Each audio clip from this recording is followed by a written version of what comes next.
और फिर गांव घर में घूमते याचना करते फिरते थे, भिक्षाटन में जाते थे। एक दिन संजोग से आश्रम में भंडारा था, पक्की पूड़ी सब्जी खीर कई मिठाइयाँ। तो वो अपने सुपुत्र को समझाकर एकांत में कहने लगे कि देखो बेटा, भंडारा है, भोज है,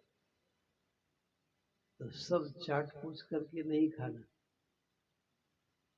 लोग समझेंगे कि महादरिद्र है, दरिद्र थे, गरीब तो थे, परंतु गरीब को भी गरीब शब्द स्वीकार नहीं, मूर्ख को मूर्ख शब्द स्वीकार नहीं है।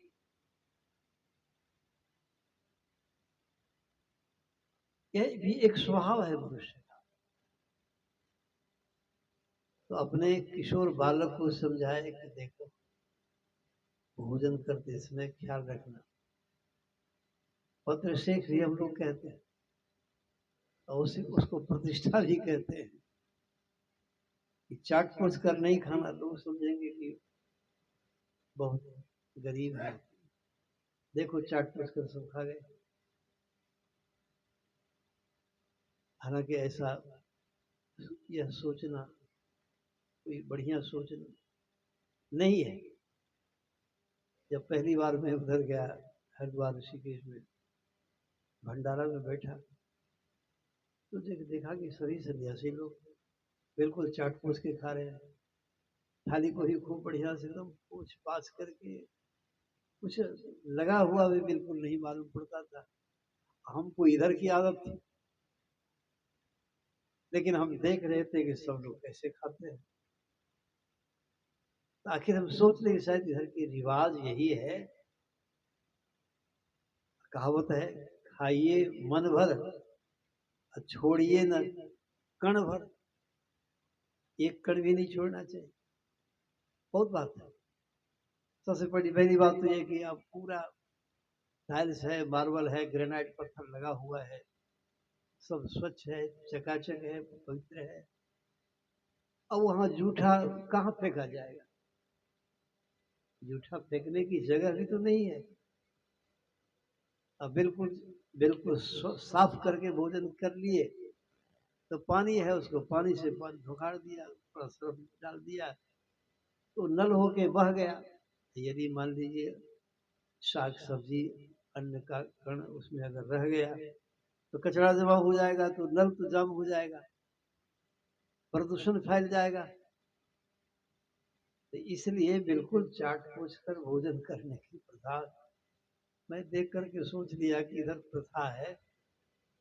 यही सब कारण में तुरंत दिमाग में देरी नहीं लगी सोचने में, सोच लिया। मैं भी बस जो कुछ था वो चाट पूछ करके भोजन कर लिया, जैसे सब लोग किया। मैं भी कर पास कर गया, मैं पास कर गया। जिसने ऐसा नहीं किया तो उनको बड़ा कड़ा शब्द सुनना पड़ा, और उनको खिलाया गया कि नहीं बिल्कुल साफ। और दूसरी बात, सबसे बड़ी बात यह है, वेद में आया है कि अन्नम ब्रह्मम, अन्न है ब्रह्म। ब्रह्म कहते हैं जो सबसे बड़ा है, जो सर्वव्यापक है। तो अन्न यदि भोजन नहीं हो, अन्न नहीं मिले, कुछ रहेगा, कुछ होगा। कहावत भूखे भजन न हो ही गोपाला, ले लो अपनी कंठी वाला। ध्यान भजन सुमिरन साधना भी तो नहीं होगा, कुछ भी नहीं होगा। अब ब्रह्म सब रूप जब ब्रह्म के ही है, तो अन्य भी तो ब्रह्म का ही रूप है, अन्य भी ब्रह्म का रूप है। अन्नाद भवन्ति भूतानि, अन्न से ही प्राणियों का शरीर उत्पन्न होता है, शरीर बनता है। भगवान कृष्ण गीता में कहते हैं, जब अन्न से ही शरीर उपजता है, ब्रह्म से सब कुछ उपजते हैं। इसलिए अन्न को ब्रह्म समझना चाहिए। अब ब्रह्म जब वे हैं तो सबसे पहले भोजन जब आगे आया। अब ऐसा नहीं हो कि वो कहावत है बहुत भूख लगे तो दोनों हाथ से खाए, नहीं, सो बात नहीं।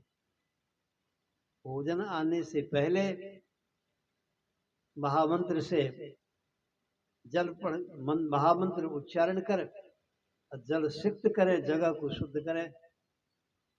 अब भोजन आया तो फिर महामंत्र के द्वारा जल लेकर उत्सर्ग करें, अर्थात अपने गुरुदेव को भोग लगावें, अपने इष्ट को भोग लगावें, अपने भगवान को भोग लगावें। तदीयं वस्तु गोविंदौतभूमि समर्पितम ग्रहण सुमुखो भूत्वा प्रसिद्ध पुरुषोत्तम। रामचरितमानस में वाल्मीकि मुनि जी कहते हैं कि हे राम, प्रभु प्रसाद सोचे सुभग सुवासा, सादर जासो लहै नितनाशा। तुमहि निवेदित भोजन करही, प्रभु प्रसाद पट भूषण धरही। भोजन नहीं करें, प्रसाद भोजन करें। तो पहले उन्हें भोग लगा दें, अपने इष्ट को, अपने भगवान को, अपने प्रभु को भोग लगावें, उनको अर्पण करें। अर्पण करके तब भोजन करेंगे, वो प्रसाद भोजन करना होगा। सत्संग में देखते क्या कहा जाता है कि महाप्रसाद बनकर तैयार है, अभी यहाँ मंच का जो प्रसाद है, प्रसाद ग्रहण करें और सब कोई महाप्रसाद पा करके घर जाएंगे। ऐसा नहीं कहा जाता है, कहा जाता है तो नहीं कहना चाहिए कि खाना बनकर तैयार है, सब कोई खा करके, खाना खा करके जाएंगे, ऐसा कहना भी नहीं चाहिए। खाना शब्द बहुत अपवित्र है। खाना बदोश में खाना मिलता है, यहाँ खाना बनकर तैयार है, खा करके जाएंगे नहीं। महाप्रसाद बनकर तैयार है गुरु महाराज का, सब कोई महाप्रसाद पा के जाएंगे, ऐसा कहना चाहिए। कहते हैं तो बहुत उत्तम बात है, नहीं कहते तो सीख लीजिए। इन सब पवित्र शब्दों का प्रयोग होना चाहिए। तो प्रभु प्रसाद शुचि सुभग सुवासा, प्रभु को समर्पण करके तब वो पाइए प्रसाद। जो शुचिकर है, तो प्रसाद बन जाने के बाद शुचिकर है, वो सुंदर पवित्र हो गया भोजन। जो कुछ भी है साग सत्तू अर्पण हो गया गुरुदेव को, तो प्रसाद बन गया, पवित्र हो गया। इसीलिए आप देखेंगे भोज में बढ़िया से बढ़िया सामग्रियां बनती हैं। अब जो भोजी लोग होते हैं, भोज खाने वाले लोग होते हैं, आप देखेंगे भोजन खा भी रहे हैं, भोजन कर भी लिए हैं, यहीं से निंदा करते हुए नमक तो था ही नहीं, और लहसुन प्याज तो देवे नहीं किया था, सब्जी तो धुएं में महक रही थी, निंदा करते लोग जाते हैं। लेकिन भंडारा में जहाँ महाप्रसाद का विधान है, यहाँ जो कुछ मिल जाता है, एक भी व्यक्ति ये नहीं बोलते हैं कि यह 19 या 20 या फीका या रूखा, नहीं, प्रसाद है। जो कुछ है प्रसाद है, प्रसाद बड़ी प्रसन्नता से पाते हैं, अब प्रसन्न होकर पाकर यहाँ से चलते हैं। जैसे प्रसन्नता मिलती है, भोजन कराने वाले को प्रसन्नता मिलती है, अब भोजन करने वाले को प्रसन्नता मिलती है। जो प्रसन्नता ही प्रसन्नता प्रदान करे वही प्रसाद है, जिसमें प्रसन्नता है। इसीलिए भोज शब्द गंवारी भोज अलग है, छोड़िए, और जो खिलाता उसको खिलाते हैं। लेकिन यहाँ भंडारा में सो बात नहीं है। भंडारा में जो लोग आ गए सब भगवान के रूप में आए हैं, और सब भगवान का प्रसाद है, और भगवान का प्रसाद भगवान को भोग लगा देना है। जय हो, आनंद हो। वाल्मीकि जी कहते हैं सुभग सुंदर स्वादिष्ट सुवासा सुवास युक्त वह महाप्रसाद तुम्हें ही निवेदित भोजन करे ही जो। हे प्रभु, हे श्री राम, आपको जो अर्पण करके खाते हैं भाई, कोई अपवित्र विचार वाले लोग ऐसा नहीं समझ लेंगे कि मछली मांस भगवान को अर्पण करके खा लेंगे तो वही प्रसादे हो जाएगा। नहीं नहीं, ऐसा अर्थ नहीं रखेंगे, ऐसा अर्थ नहीं लगावेंगे मन में कि मछली मांस। कितने लोग कहते हैं कि सब दिन तो हम नहीं खाते हैं, नहीं है खाते हैं, यही समझिए। और कभी काल भगवती का प्रसाद पा लेते हैं। ये खून मांस बीज कहीं प्रसाद हुआ है? मांस बनता है बीज बीज से, रज बीज से। रज बीज क्या कभी प्रसाद हुआ है? तो रज बीज से बना हुआ मांस कैसे प्रसाद हो सकता है? दुर्गा माता जी का नाम वैष्णवी है, वैष्णवी रजबीज कैसे भोग लगाते वहां उनके मंदिर में जाकर? सर्वथा अनुचित। खाने पीने वाले लोग बहुत कुतर के जानते हैं, बहुत कुतर के जानते हैं। कितने लोग कहते हैं हाँ हाँ दुर्गा भगवती माता जी वैष्णवी हैं तो उनके लिए बलि नहीं होती है। बलि होती है ये उनके साथ उनकी जोगनी सब, हेल्पर सब, युद्ध में थे हेल्पर सब।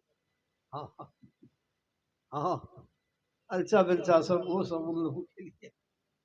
तो भाई हम दुर्गा माता जी के भक्त हैं कि अलचा बिलचा के भक्त हैं? हम हैं, हम माता जी के भक्त हैं। जब आप भी स्वीकार करते हैं माता जी वैष्णवी हैं, तो हमको जोगनी भोगनी से क्या मतलब है? हमको माता जी से मतलब है। इसलिए हर हालत में वो बिल्कुल अनुचित, बिल्कुल अनुचित है। हम क्यों जोगनी फोगनी के लिए हम ये अपवित्र कार्य करें? हम माता जी की पूजा करेंगे। माता जी की पूजा, माता जी वैष्णवी हैं, वैष्णवी पूजा से प्रसन्न हो। तो भाई प्रसाद क्या होता है? तो ऐसा नहीं समझ लेंगे कि हम पोठी मछली है, रेहू मछली चढ़ा करके प्रसाद पा लेंगे तो हम बंधन मुक्त हो जाएंगे। नहीं नहीं, पाप से छुटकारा नहीं, छुटकारा नहीं होगा। एक मंदिर में एक कोहकुट नाम के ब्राह्मण के पुजारी का काम करते थे। कुछ डाकुओं का सरदार था, उसको बाल बच्चे नहीं थे, कबूला किया तो संजोग से उसको एक बेटा हो गया। तो एक दिन डाका डाल के लौटा के सोचा कबूला निबर बाकी होते चलना चाहिए। तो संगी साथियों से कहा कि देखो कोई मनुष्य मिले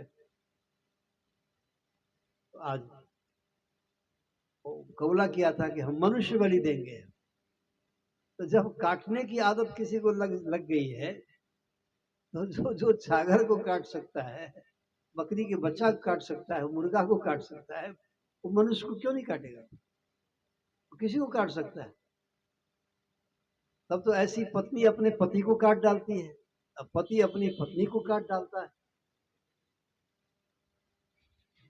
संजोग से कोई पुजारी जी पूजा करके जा रहे थे घर, वे पकड़े चले गए।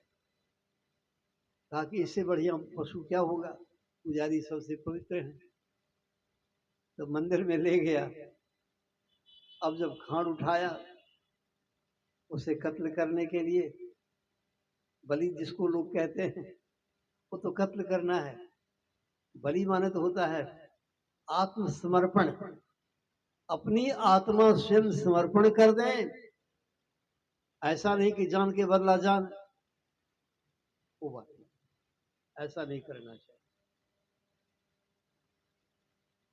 तो उसने कहा कि पुजारी जी बोले कि रुको माता जी से कुछ प्रार्थना कर लेने दो। स्तुति करते हुए माता जी से यही उसने अर्जी की कि माता जी एक नई उम्र से आज तक जो आपके मंदिर में मैंने पूजा की, इस पूजा का यही फल मुझको मिल रहा है कि आज मेरी ही गर्दन आपके मंदिर में कटने जा रही है। आपकी पूजा का यही फल। तो माता आकाशवाणी हुई मंदिर में कि भक्त एक बात ये बताओ कि मैंने एक दिन भी कभी तुम्हारे जीवन में तुमसे यह बात कही थी कि लाचार प्राणियों को है जब सब मेरी संतानें हैं, या देवी सर्वभूतेषु, हे देवी सारे प्राणियों की आप जगन माता है, जगदम्बा है, तो सब प्राणियों की मैं मां हूं। तो फिर क्या मैंने तुमसे कहा था कि तुम लाचार प्राणियों को लाकर मेरे मंदिर में काटते जाओ, यही मेरी पूजा है? मैंने तो कभी ऐसा नहीं कहा। अपने मन से तुम लाचार प्राणियों को, निर्मम प्राणियों को, निमुह प्राणियों को ला करके यहाँ काटते रहे। तो देखो नियम तो यह है, यावंत पशुरोमाणी, जितने रोए हैं उसकी देह में तब तक उतने जन्मों तक बदला देना पड़ता है। अब तुमको बदला देना पड़ता है, लेकिन खैर तुम प्रार्थना करते हो तो उतने जन्मों तक तो नहीं, लेकिन इस बार तो तुम्हारी गर्दन कटेगी। इस बार तुम्हारी गर्दन कटेगी ही। कुकुट नाम था उनका। माता जी के मंदिर में उसकी गर्दन कुरकुट, कुरकुट कुरकुट कहते हैं, संठी छोड़ा, पटुआ छोड़ाते हैं, और वो जो संठी होती है, संठी टुकड़ी टुकड़ी हो जाती है, उसको कुरकुट भी कहते हैं। आखिर माता जी के मंदिर में उसकी ही गर्दन कट गई। कहा तुम बहुत कहते हो तो उधर और सब तो माफ हुआ, इस बार माफ नहीं होगा, गर्दन कटेगी। यही बात, वो प्रसाद नहीं है।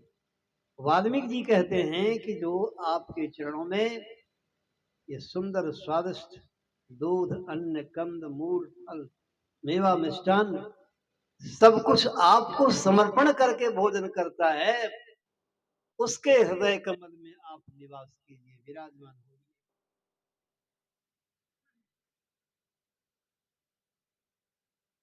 तो इतने सारे प्रसंग जो अभी आप सुने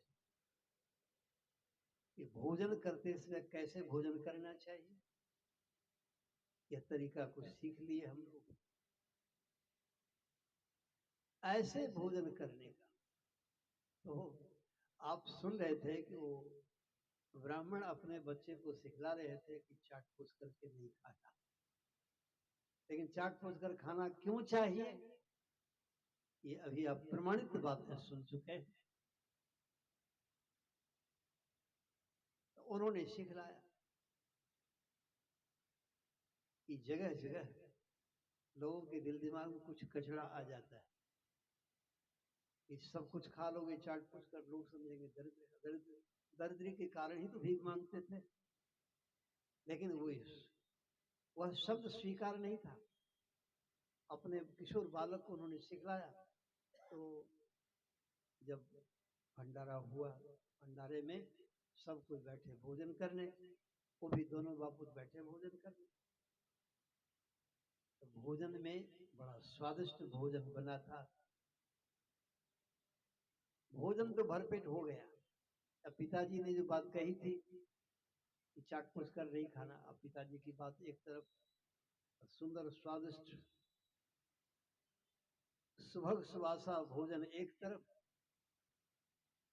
अब पत्ते में कुछ रख रखे थे। पिताजी की आज्ञा है कि बिल्कुल चाट फूस कर नहीं खाना है, और सब लोग भोजन कर लिए, बिल्कुल चाट फूस करके कर लिए। अब बालक ने अंतिम में देखा और पिताजी से पूछा, पिताजी सामग्री तो बहुत स्वादिष्ट है, सामग्री तो बहुत स्वादिष्ट लगे था, की करिए मन तो हमर लगभग करिए जब खाली छी।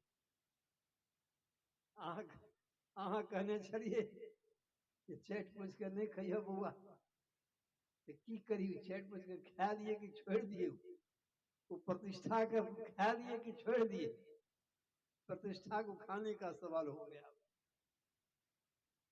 कि प्रतिष्ठा का छोड़ दिए कि खा लिए प्रतिष्ठा का कथा तो कुछ रोचक सी बात हो गई बहुत सारी बातों को हम लोग सुने सीखे जीवन में जो आवश्यक बातें हैं और फिर एक बात अंतिम शिक्षार्थ यह है कि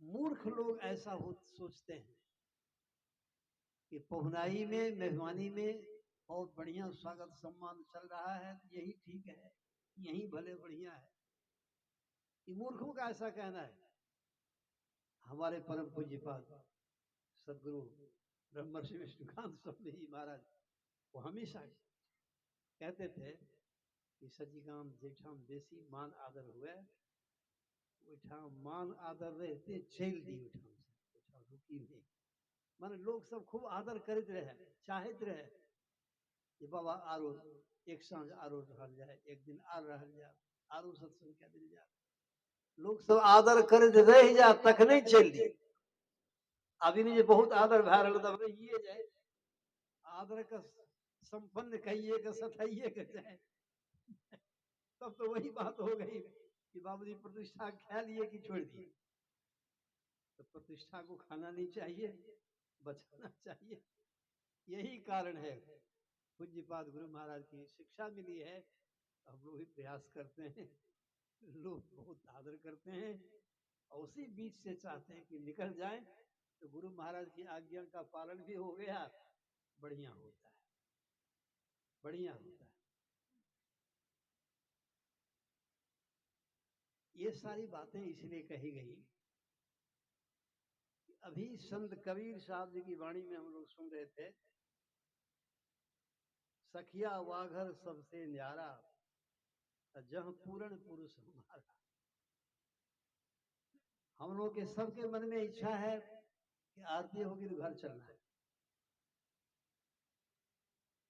हम लोग जो घर जा रहे हैं बराबर जाते आते रहते हैं घर जाते हैं घर से कहीं जाते हैं फिर लौट के घर आते हैं क्या वही हमारा आपका घर है स्वामी विवेकानंद जी महाराज अपने बेलूर मठ में दक्षिणेश्वर है रामकृष्ण परमहंस जी महाराज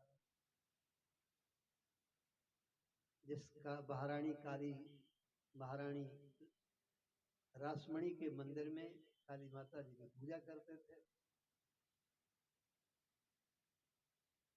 तो वहां काट खोट का काम ज्यादा होता था तो स्वामी विवेकानंद जी महाराज खानदानी वैष्णव थे उनके दादाजी भी रामानंदी संप्रदाय के बड़े ऊंचे रामायणी थे विद्वान थे बंगाल में जमींदार तो थे ही पिताजी भी वकील थे लेकिन वैष्णव थे और स्वामी विवेकानंद जी भी जन्मना वैष्णव तो वे चले आए यहाँ बेलूर मठ बनाए गंगा के इस पार तो वहां बराबर विदेशी लोग विद्वान लोग आते जाते रहते थे एक बार एक विदेशी फॉरेनर विद्वान आए तो उनसे स्वामी जी ने पूछा आपका घर कहाँ है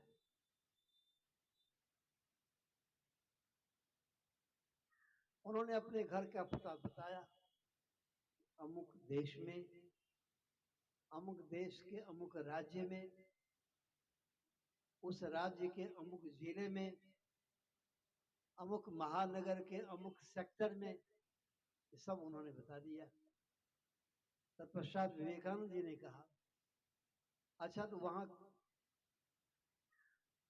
कब से आप रह रहे हैं वहां के निवासी आप कब से तो उन्होंने कहा कि कब से बताओ मेरा जन्म ही वहां हुआ है तो जन्म से ही वहां का बासिंदा मैं हूं। विवेकानंद जी ने पुनः पूछा, अच्छा जन्म जन्म से पहले कहाँ के निवासी थे आप? तो दिमाग कुछ घबरा गया। सोच विचार कर उन्होंने कहा कि मैं इतनी ही बात जानता हूं कि वहीं मेरा जन्म हुआ है, माता पिताजी हमारे वहीं रहते थे, तो इसके आगे की बात मैं नहीं कह सकता। तो विवेकानंद जी समझाते हुए बोले कि आप जन्म से पहले माता पिता के सर्वांग शरीर में समाये हुए थे। बात तो हकीकत यही है। अब उससे पहले के कहां बासिंदा थे आप? उससे पहले कहां रहते थे? तो माता पिता के सर्वांग शरीर में आए कहां से? अन्न से आए। अन्नाद भवन्ति भूतानि, भगवान कृष्ण की वाणी है। अब अन्न में आने से पहले आप कहां के रहने वाले थे? पर्जन्याद अन्न संभव है, तो अन्न की उत्पत्ति हुई है जल से। आप जल के बासिंदा थे, जल में समाये हुए थे। इस प्रकार तत्पश्चात जल से पहले कहाँ के वासी थे आप? तो अग्नि में आने से पहले कहाँ थे आप? तो हवा में। हवा से पहले कहाँ के रहने वाले थे? तो आकाश में। उससे पहले कहाँ के रहने वाले थे? तो तीन गुणों में। तीन गुणों से पहले कहाँ के बासिंदा थे आप? तो समष्टि अहंकार मंडल में। उससे पहले कहाँ के बासिंदा थे आप? तो समष्टि साम्य अवस्था मूल प्रकृति में रहने वाले। अब उससे पहले कहाँ के रहने वाले थे? अब उससे पहले समष्टि परा प्रकृति मंडल में। अब उससे पहले कहाँ के रहने वाले थे, ये पूछे आप। हमसे पूछे, हम बताते हैं। उन्होंने कहा महाराज ये भी बता दीजिए। तो विवेकानंद स्वामी जी महाराज बोले कि समष्टि परा प्रकृति मंडल में आने से पहले आप व्यष्टि समष्टि से परे एक अनादि अनंत परमात्मा में रहने वाले थे। आप वहीं के रहने वाले हैं और मैं भी वहीं का रहने वाला हूं। सब के सब वहीं के रहने वाले हैं। उसी घर के बारे में अभी संत कबीर की वाणी सुन रहे थे। सखिया वाघर सबसे न्यारा, जहां पूर्ण पुरुष हमारा। वह घर जो सबका अपना खास घर है, जहां से सभी यहां इस संसार में आए हैं। और महाराज जी की वाणी में है, जनिले पिटोरे प्यारे, जग परदेश वा, सुख कछु इहवा नाही। जन लिपटो, मत चिपके रहो इस संसार से, मत चिपके रहो। अर्थात संसार में संबंध बनाए मत रखो। संसार में संबंध का तात्पर्य है कि संसार में आसक्त मत रहो। संसार की जो आसक्ति है, वासना है, भगवान मर्यादा पुरुषोत्तम श्री रामचंद्र जी महाराज कहते हैं, बद्धो ही वासना बद्धो। वासना का बंधन ही सबसे दृढ़तर बंधन है। राधा स्वामी जी की वाणी में आया है, पहला बंधन पड़ा देह का, दोसर त्रिया जान, और तेसर बंधन पुत्र बेचारो, चौथे नाती मान। नाती के फिर नाती हो गए, तब बंधन के कहो कौन ठेका। भागवत महापुराण का प्रसंग है।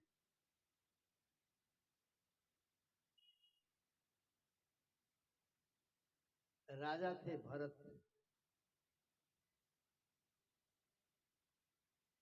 जिनके नाम पर इस देश का नाम पड़ा है भारतवर्ष।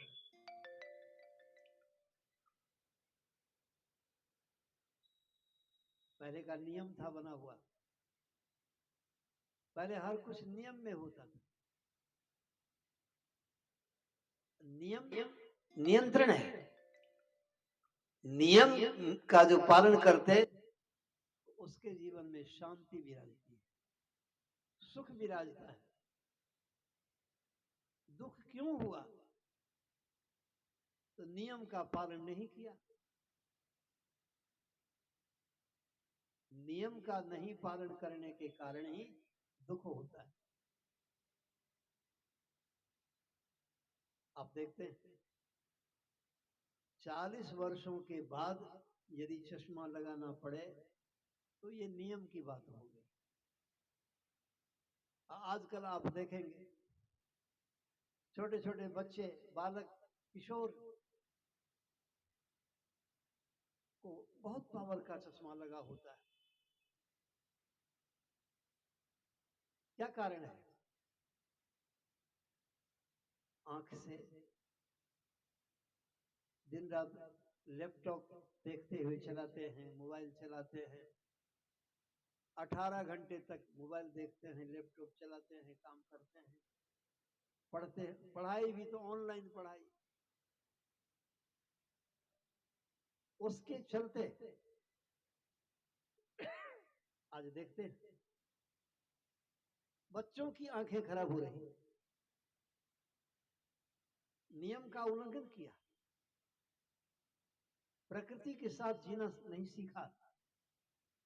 प्रकृति के साथ जीना, जीने का प्रयास करना, यही नियम का पालन करना है। प्राकृतिक नियम है। बाघ सिंह 1 साल का भूखा है, उसे आप रसगुल्ला, काजू किशमिश नहीं खाने के लिए बाघ सिंह नहीं खाएंगे। गाय, बैल, भैंस, पशु सब 1 महीने के भूखे हैं, उसको खूब बढ़िया से सानी कुट्टी लगा दीजिए और थोड़ा सा दारू, शराब या मांस या मछली का पानी उसमें छींटा दे दीजिए। देखिए तो गाय, भैंस, पशु सब खाते हैं कुछ? बिल्कुल नहीं खाते। प्रकृति के साथ जीते हैं, गाय, बैल, भैंस ये सब प्रकृति के साथ जीते हैं। बाघ सिंह भी प्रकृति के साथ जीता है। मनुष्य ही एक ऐसा है जिस मनुष्य की इतनी बड़ी विशेषता है कि सुर दुर्लभ सब ग्रंथ ही गावा। मनुष्य प्रकृति का बिल्कुल उल्लंघन कर रहा है। इसीलिए कभी आपको पता नहीं चला होगा, कोई डॉक्टर रिपोर्ट नहीं दे सकता है कि बैल को हाई प्रेशर हो गया है, कि बैल को डायबिटीज हो गया है। बिल्कुल नहीं। मनुष्य प्रकृति के नियम का उल्लंघन करता है, इसीलिए ऐसे ला इलाज बीमारियों का शिकार हो रहा है। हाँ,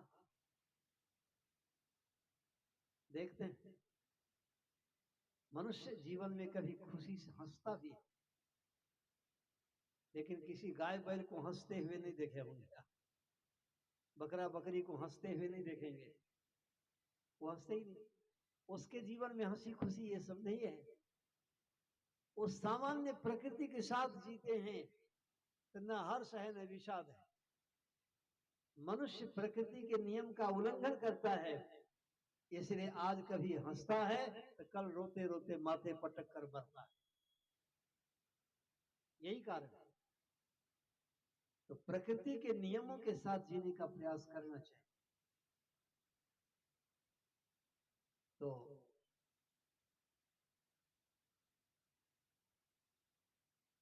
भारत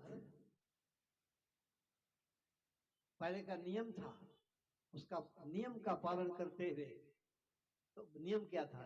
एक नियम का यहाँ वर्णन है, चौथे पन नृप जाइए कानन।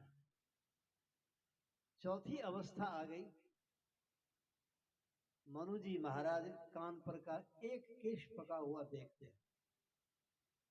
दशरथ जी एक केश कान पर का पका हुआ देखते हैं आईने में। तो बड़ा विस्मय हुआ मन में, आश्चर्य प्रकट करते हुए कहते हैं, होय न विषय विराग भवन बसत भा चौतपन, हृदय बहुत दुख लाग जन्म गए वो हरि भगत बिन। आज तक हमको मुझे वैराग्य नहीं हुआ, सुंदर भवन का आनंद लेते हुए चौथी अवस्था आ गई, हृदय बहुत दुख लाग। अब यह सोच करके बड़ा दुख हो रहा है कि जन्म गए वो हरि भगत, भगवान दुख हरण करता श्री हरि के भजन के बिना, ध्यान योग उपासना के बिना व्यक्त चला गया। ध्यान योग उपासना के बिना जो जीवन है वो यही वही है व्यर्थ का जीवन। तो मनु जी अफसोस करते हैं, दशरथ जी अफसोस करते हैं और शीघ्र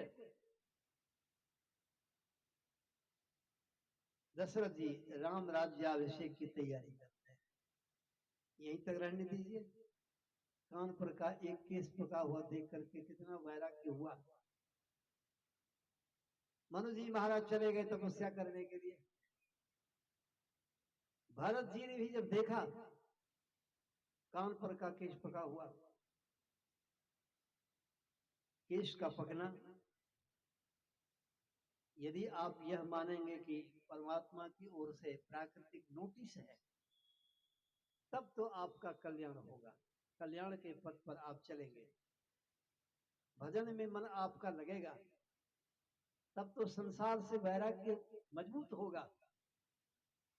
यदि यह सोचते रहे कि पेट की गड़बड़ी से केस पक रहा है, अपरिया की बीमारी से दांत टूट रहे हैं, ये बहानाबाजी करते रहेंगे तो वैराग्य कभी नहीं होगा।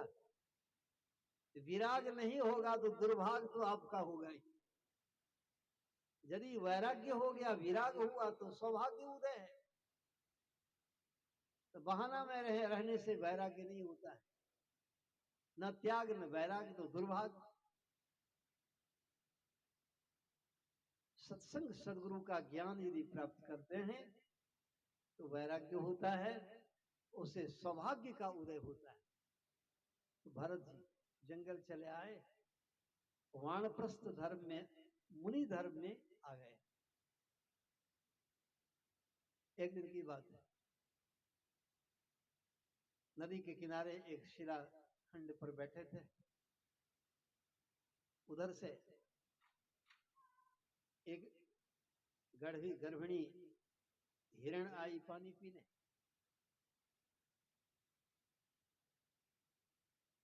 इधर से एक सिंह भी पहुंचा जल पीने।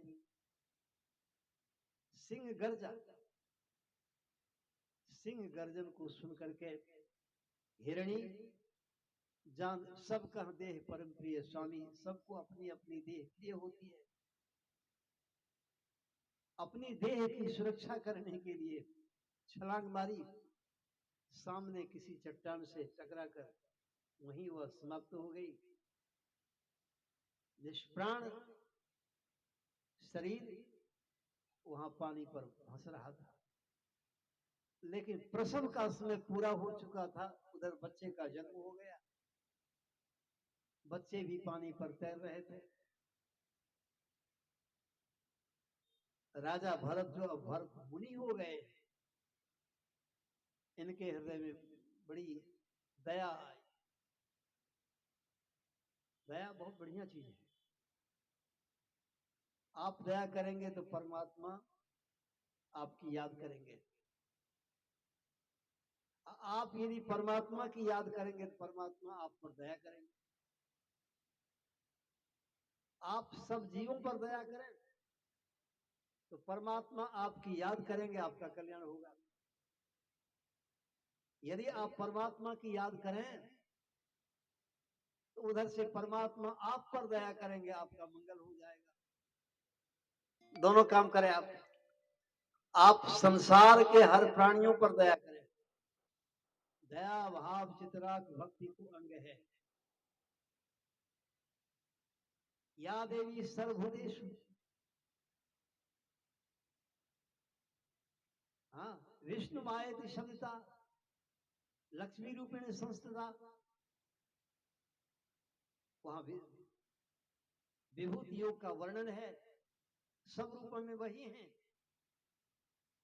इसीलिए आप परमात्मा की सृष्टि पर दया करें, अनिवार्य हिंसा को छोड़कर किसी प्राणियों की हिंसा नहीं करें, तो परमात्मा आपकी याद करेंगे, और परमात्मा याद करेंगे।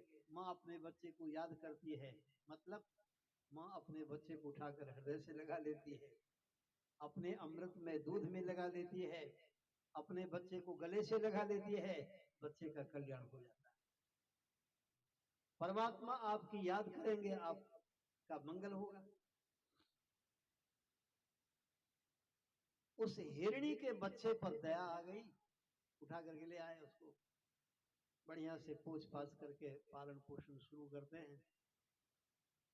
लेकिन एक बात भाई, आप संसार के प्राणियों पर दया करें, यह आपका कर्तव्य है, परंतु आप सावधान रहें कि दया कहीं ममता में परिणत नहीं हो जाए। हाँ, दयावान होना तो अच्छा है, जैसे परमात्मा आपकी याद करेंगे, कहीं आप संसार के प्रति ममतावान बन गए, माने संसार के प्राणियों, संसार के जीवों से आप ममता करना शुरू कर दिए, तो बस अब काम गड़बड़ हो गया, तब आप फंस गए। कारण परमात्मा जी की वाणी में आया, यह संसार परदेश है, यह संसार काल का भेष धारण किया है, काल के भेषवा। इस जो संसार काल है, अरे विषधर सांप है, कोबरा सांप है, अधसर सांप है, उस सांप को आप कितना हो दूध पिलावे, ममता के साथ, ममता के साथ दूध पिलावे, कहे कि वो सांप हमको कभी कहीं नहीं डसेगा, ऐसा हो ही नहीं सकता है। हाँ, बायस पर यही अति अनुरागा हो ही निरांश कबहू की कागा, कागा को दूध भात आप बराबर रोज खिलावे, उम्मीद करें कि यह कागा मांस नहीं खाएगा, कभी संभव नहीं है। ये संसार तो काल का वेश है, संसारे काल है, काल के वेश में है। इसीलिए संत महापुरुष कहते हैं कि संसार में जितने हैं सब काल हैं। देखते हैं कि नहीं, एक बेटा अपने बाप को गला रेत कर मार डालता है तो काल हुआ कि नहीं हुआ। अब पत्नी अपने पति को काट डालती है, डोरी एक्ट करके आजीवन कारावास में डाल देती है, तो काल बनी कि नहीं बनी। कोई पति अपनी पत्नी को पत्नी की हत्या कर डालता है तो काल हुआ कि नहीं हुआ। यह जग काल को भेषवा, संसार ही काल का भेष है, तो संसार के प्रति दया करें, लेकिन ममता नहीं हो जाए, आपको होश करें, होश में रहें कि दया कहीं ममता में न बदल जाए। ममता, उस हिरणी के बच्चे के प्रति ममता हो गई, दया हुई तो उसको ला करके पालन पोषण करने लगे। तो पालन पोषण जब हो गया, पोषने के लायक जब तक था तो पोषे, और जब वो अपना हो गया होश में, उसको छोड़ देना चाहिए। वन पशु है तो वन में छोड़ देना चाहिए, लेकिन ममता हो गई तो छोड़ नहीं सके उसको।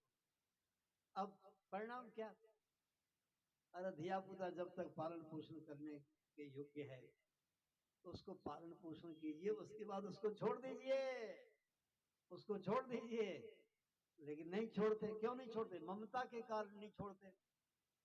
कितने लोग कहते अब घर द्वार छोड़ दिया है, इसके संग चल जाओ, क्या घर द्वार की ध्यान करे, वैसे पुतवा उमर सब से नाके पकड़ के दादा हिला ले, दादा हो की भेला हो, दादा हो की भेला, आंख मन के ध्यान कर, आंखिए में आंगुल गाड़ दे है, आंख खोला, आंख खोला, और वहां से पछा से कन्हे पर चढ़ गए, कन्हे पर चढ़ केस पकड़ के धागे उठा नो चला लगा, मन हमरा खिलावो तू, हमरा टहलावो तू कहाँ पर लगा।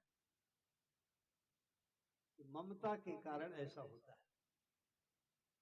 वो घर छोड़ के जंगल गए थे तो मृग शावक में ही ममता हो गई, तो बात तो बराबर है। अब बैठे ध्यान करने, वो सामने में बैठा हुआ है,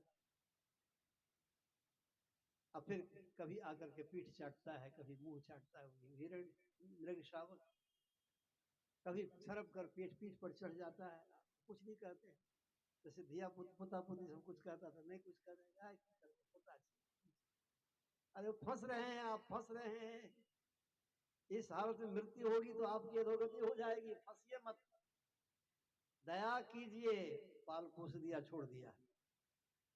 अब अगर फिर उसके प्रति आपको आसक्ति है, तो ममता हो गई, आसक्ति हो गई, तो अब तो भाई यही वासना का बंधन, संसूत्री का बंधन भी टूटता है, लैरुल प्लास्टिक का बंधन भी, डोरी भी टूट जाती है, लोहे की कड़ी का बंधन भी टूट जाता है, लेकिन ममता का बंधन जो है बड़ा जबरदस्त बंधन है।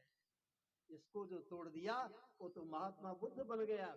अपने बेटे को उन्होंने समझ लिया कि राहु पैदा लिया है, राहु चंद्रमा को सूर्य को ग्रसता है, यह राहु मुझको ग्रस लेगा तो फिर मुझे अवकाश नहीं मिलेगा, इसलिए अब ये छोड़ देना चाहिए। ऐसे जीवन जीना चाहिए जो संसार से ममता नहीं करते, जो संसार में आसक्त नहीं होते, वे ही भगवान बुद्ध होते, शंकराचार्य जी होते, गोरख बाबा होते, कबीर साहब होते, तुलसीदास जी महाराज होते, वे तो महापुरुष हो जाते हैं। और जो संसार से ममता करते, आसक्त करते रह जाते, वे पैखाना पेशाब का कीड़ा बने। अब जो बनना बनिए।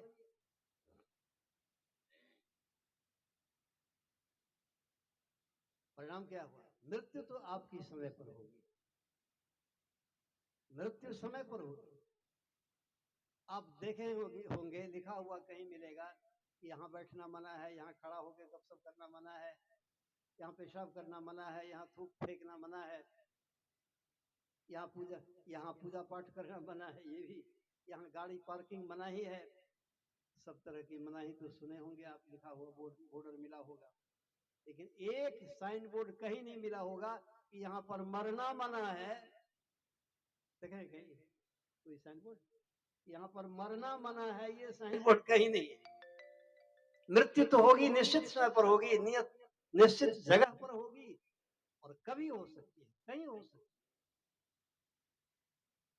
भरत मुनि का शरीर छूटा, वही मृग में जो वासना लगी हुई थी, ममता लगी हुई थी, आसक्ति लगी हुई थी, मर करके मृग योनि में चले गए।